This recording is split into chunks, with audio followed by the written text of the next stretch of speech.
मैं doctor Ravindra Mishra, associate professor geography, BSR government arts college Alwar, आज BA part second के छात्रों के लिए मानव भूगोल में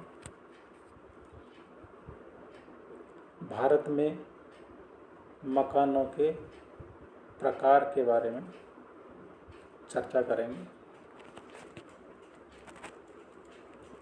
भारत में मकानों के प्रकार,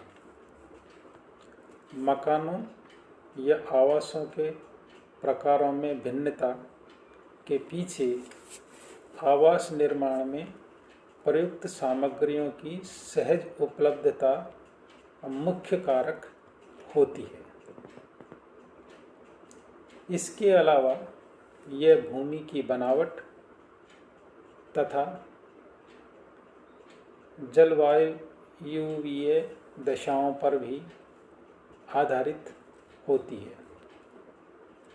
अधिक वर्षा वाले क्षेत्रों या जहां हिमपात होता है, दोनों स्थानों में मकानों की छतें ढालूनुमा बनाई जाती हैं, पर जहां वर्षा कम होती है वहां छत सपाट रहती है। जहां तक मकान बनाने की वस्तुओं का सवाल है, इन्हें दो भागों में बांटा जा सकता है। पहला है मकान की दीवार बनाने की सामग्री, दूसरा मकान की छतों के निर्माण में प्रयुक्त होने वाली सामग्री। निर्माण तकनीक के विकास तथा वित्तीय सहायता की उपलब्धि ने ग्रामीण क्षेत्रों में गरीबी रेखा के नीचे जीवन यापन करने वाले लोगों के घरों की संरचना के प्रकारों को परिवर्तित कर दिया है। दीवार निर्माण में प्रयुक्त सामग्रियां। भारत में दीवार निर्माण में प्रयुक्त सामग्रियों को मुख्यतः 5 वर्गों में रखा जा सकता है।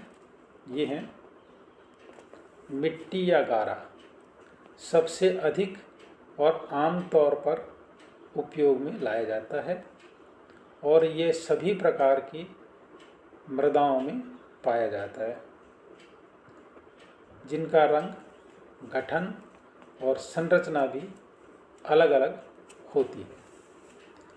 पुरातन सभ्यताओं में इसका सबसे अधिक उपयोग हुआ है। मिट्टी से बने देशीनुमा मकान प्राय देश के सभी भागों में मिलते हैं।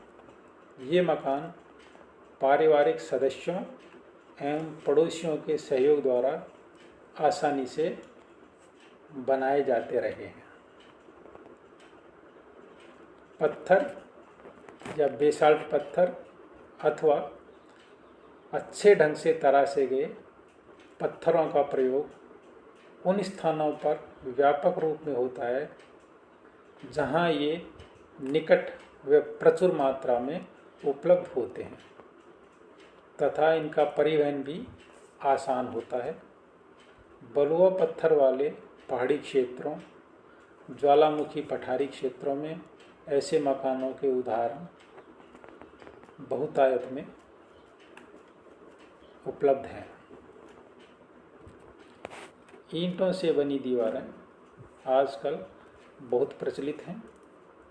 आज पूरे देश के करीब करीब सभी ग्रामीण इलाकों में इसका प्रचलन हो गया है। आज ईंटों की भट्टियां प्राय सभी ग्रामीण क्षेत्रों में मौजूद हैं। इन भट्टियों में कच्चे ईंटों को पकाने के लिए ईंधन के रूप में कोयले का इस्तेमाल ज़्यादा होता है। गांव में बहुत आसानी से ईंटें उपलब्ध हैं। ईंटों का अधिक प्रयोग होने के पीछे मुख्य कारण लागत में बचत, चिरस्थायित्व तथा कम जगह में दीवारों का अधिक से अधिक आकारों में बनाया जाना हो सकता है। सबसे अधिक पुरातन प्रमाण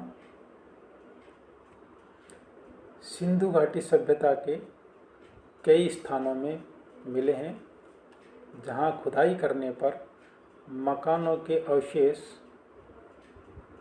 मिले जिनमें ईंटों का प्रयोग हुआ है। ईंटों के प्रयोग में इन्हें जोड़ने के लिए मिट्टी का गारा ज़्यादातर प्रयुक्त होता है। आजकल सीमेंट का गारा ज़्यादा प्रयोग में लाया जाता है। कम ऊंचाई की दीवारों के लिए तथा लागत खर्च कम करने के लिए गरीब लोग कच्ची ईंटों का प्रयोग करते हैं। वन्य प्रदेशों में तथा वनों से सटे इलाकों में इमारती लकड़ियों से बनी दीवारों वाले घर काफ़ी मात्रा में मिलते हैं। इसका प्रमुख कारण इनका निकट उपलब्ध होना है। केंद्रीय भारत में भील जनजातियों के क्षेत्रों में ये बहुतायत में मिलते हैं। टट्टर या ठाटर का प्रयोग मैदानी या वन क्षेत्रों में झोंपड़ी नुमा मकान बनाने में किया जाता है। यह बिना किसी लागत मूल्य के मिल जाता है तथा इसके बनाने में किसी विशेष तकनीकी जानकारी की ज़रूरत नहीं पड़ती है। इससे मकान पहाड़ों की ढलान में या शिखर में भी बनाए जा सकते हैं। विंध्य और सतपुड़ा श्रेणी में बसने वाले आदिवासी मुख्यतः गोंड, भील जनजातियां इसी प्रकार की सामग्रियों से अपना आवास बनाते हैं। छत के निर्माण में प्रयुक्त वस्तुएं। इन सामग्रियों को 7 मुख्य वर्गों में रखा जा सकता है। ये हैं खप्पर, छप्पर या छाजन, चिकनी मिट्टी, टिन, पत्थर, लकड़ी, ईंटें तथा अन्य।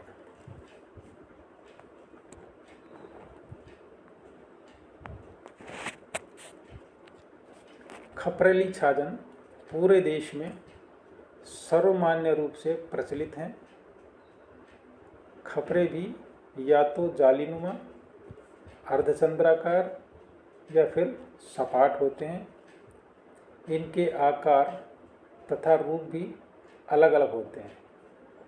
छाजन में प्रयुक्त खपरेलों का आकार भारत के उत्तरी मैदानी भागों में बड़े, जबकि पठारी तथा पहाड़ी क्षेत्रों में छोटे होते हैं।